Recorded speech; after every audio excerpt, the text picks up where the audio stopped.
پاکستان میں سوشلسٹ تحریکوں اور مزدوروں کے حقوق کی جو جدوجہد ہے اس کی تاریخ بھی تھوڑی سی بتانا چاہتا ہوں۔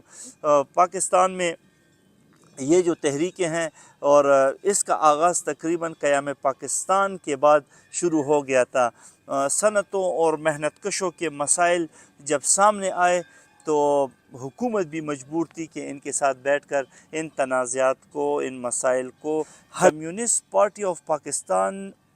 نے مزدوروں کے حقوق کے لیے کام کیا، مگر 1954 میں تقریباً اس پارٹی پر پھر حکومت پاکستان نے پابندی لگائی اور اس پارٹی کو بین کر دیا۔ 1960 اور 70 کی دہائی میں جب ذوالفقار علی بھٹو پوری جوبن میں تھے تو ان کی قیادت میں پھر پاکستان پیپلز پارٹی نے مزدوروں کے حقوق کے تحفظ کے لیے بہت کام کیا تھا۔ بھٹو نے مزدوروں کے حقوق کی آواز لگائی تھی اور پھر